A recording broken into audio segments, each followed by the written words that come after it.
Broadcasting live from the Business RadioX studios in South Florida, it's time for South Florida Business Radio. Now, here's your host. Lee Cantor here, another episode of South Florida Business Radio, and this is going to be a good one. Today on the show, we have Yori Galel with Opus Virtual Offices. Welcome. Good morning. How are you? I am doing well. I am so excited to learn what you're up to. Tell us about Opus Virtual Offices. How are you serving folks? Sure. So Opus Virtual Offices, we provide a complete corporate presence without the overhead. So for only $99 a month, our services include professional phone answering, where we answer the phones live under the company name, a corporate address where we receive mail and packages, transfer the calls anywhere the client is. The program also includes phone and fax number local.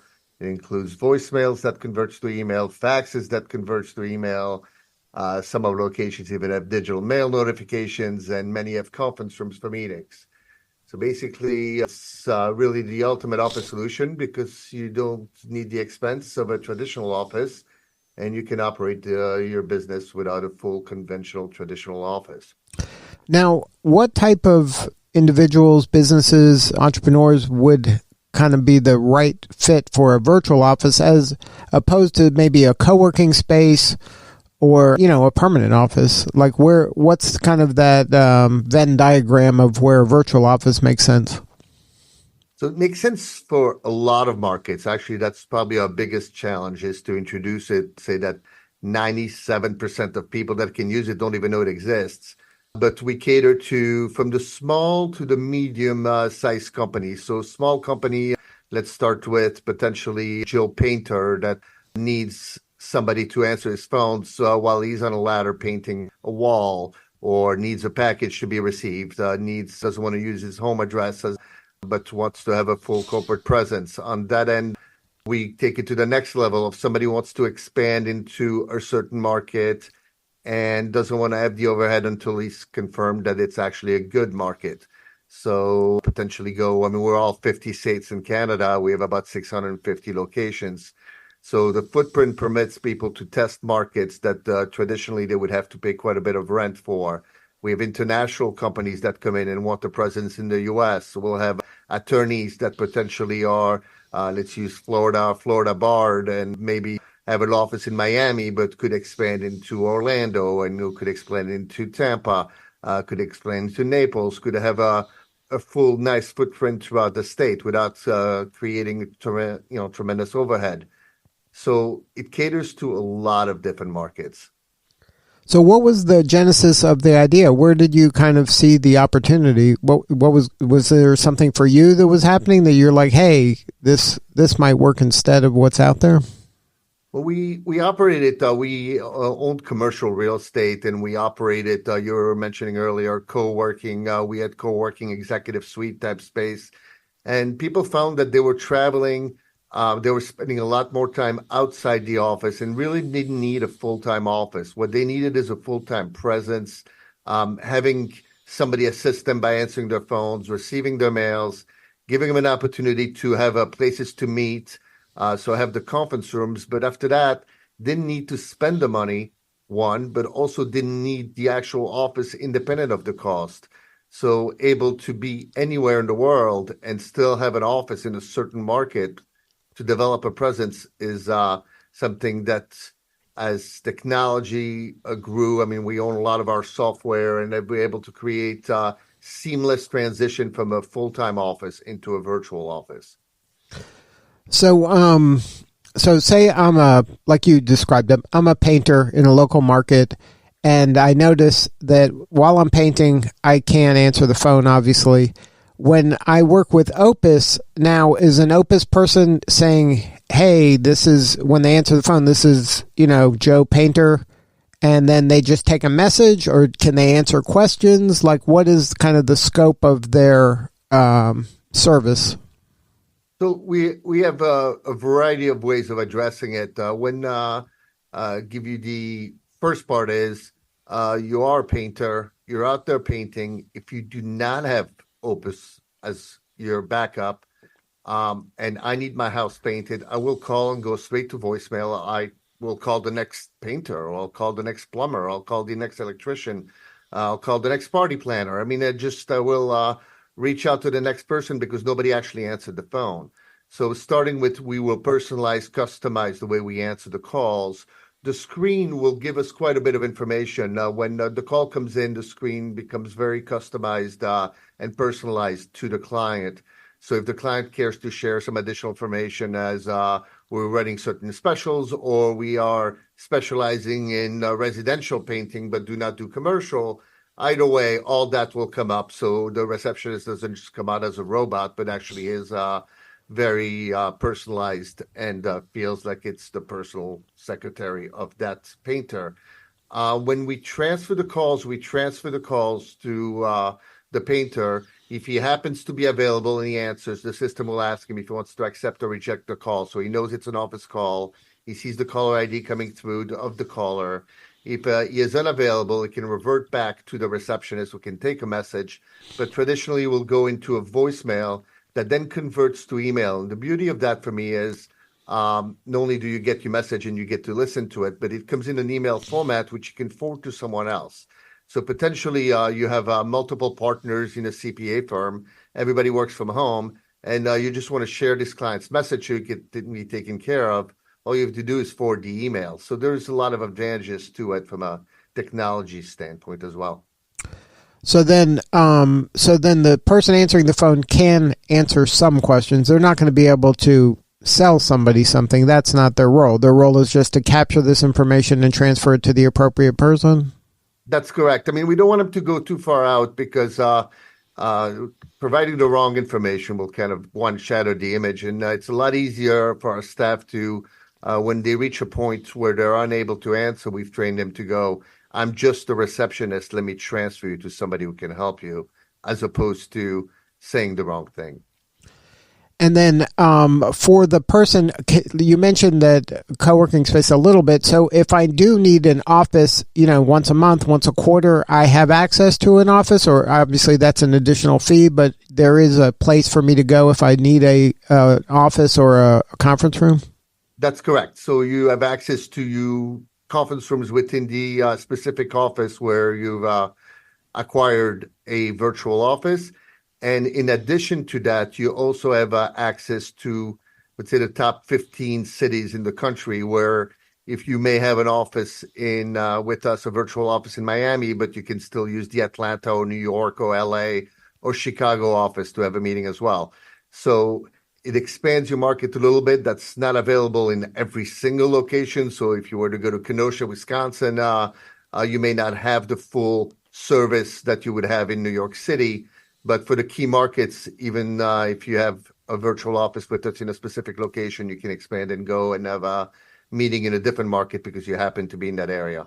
So then yes, it's for a nominal fee. So my membership gives me access to other offices if I need it on a kind of a day-by-day basis? That's correct. Not all 650, because some of them are not as equipped with it or do not have enough space to accommodate our entire client base. But the larger markets, being the top 15 cities in the country or largest, busiest cities, certainly provide that. So by being a client in one location, you have access to others as well. Now, is it difficult for you in all the local markets that you serve to just kind of educate the marketplace of, hey, you don't have to just use your cell phone as your office. This is a super affordable way to have a presence in the market and have a professional answering the phone for you, that this is going to be a great benefit. I would imagine like some of the painters aren't really going to appreciate that unless they're kind of educated about it. Right. I mean, our biggest challenge, yes. You mentioned painters. A lot of professionals. That's probably our key market. A lot of attorneys, a lot of CPAs, insurance, entrepreneurs of all kinds use mainly the virtual office. But like you said, many of them do not know. And it is our biggest challenge going into associations, if it's the American Bar Association or if it's, SBA for being a small business association, or a whole variety of markets, just to promote and let people know that you can compete with larger companies. You're talking about if you were to use a personal injury firm as an example, a larger firm, offices throughout the country, and now you're a smaller firm and a little more difficult. And if somebody gets injured in Orlando and you have an office in Miami, you're certainly not calling the attorney in Miami if you're based in Orlando. Now, with that virtual office for a few $100s a month, you can have 4, 5, 6 offices throughout the state, and you can really attract a certain market and still give them the service they deserve and the attention they deserve. So it gives you a lot of opportunities. So it makes us feel really good because we're helping a lot of businesses as well. Now, is there an advantage, like maybe from a search engine standpoint? Like, am I going to have presence on your website locally in those markets so that my address comes up as, that local Orlando address or the local Miami address, so that I'm going to be found like in Google My Business locally there or things like that? You will. I mean, you're actually getting a physical address with us and a physical presence. So it's not that you're going to be under the Opus Virtual Offices umbrella. You're going to be under the actual, your own company at that address with your own specific suite number. And you can certainly use it for search engines. You can certainly use it as a physical presence. And you certainly let your clients know as well. Maybe they need to drop something off. So there is actually, it presents well. So I dropped the keys at your office. So I dropped a contract at your office. There's always somebody there, which is also nice. So, some people travel, some people will start working from the beach. I mean, you can do it from just about anywhere and still have the backup knowing that you have staff that we manage on your behalf for a nominal fee, of course. And then if I'm not in that Orlando office, do you mail me whatever it is, or you obviously on anything digital, or you can, I guess, scan and then send me the mail? Like, is that how that works? So as far as mail comes in, we set it up. We can certainly forward you the mail. We can scan the mail for you. We have in many of our locations now have what we call digital mail notification, where we basically take a photo of the envelope, send it to you, and then you can give us instructions via the app or via an email and let us know, no, destroy this. Please open and scan for me. I'll pick it up later if you're local, or, include it in my weekly mail forwarding. Any of it is all available to you. So we find that a lot with international clients. You may be in the UK and you have an office with us in Chicago, and a piece of mail comes in that you need it. Forwarding it is going to take way too long. So you have the option to ask us to can you just open and scan it for me so I can see what this is all about? And certainly we can do that for you. Now, when you started this, when did you kind of get the feeling like, hey, this is really going to be a good service? Because I wouldn't imagine you didn't flip a switch and all of a sudden you had hundreds of these things. You probably started and then it expanded over time. Can you share kind of that aha moment for you where you're like, hey, this is going to be something that'll be scalable? Well, it started locally in Florida and then expanded slowly. But as we originally were partnering with certain locations in certain markets and utilizing their space, found the need for it. But the biggest moment was COVID. As much as people were either furloughed or let go and needed to do something. So everybody decided to start their dream job, right? An opportunity for $99 to explore an option to maybe start a business they always wanted to start. And prior to COVID, people were not, our client base did not really share with their clients that they were in a virtual office. It wasn't so accepted to work from a virtual office. Maybe didn't make the company so legitimate. So none of our centers actually said virtual office on it, actually only had suite numbers on it. So if you stop by, brought a client in, you can create your own illusion any way you wanted to.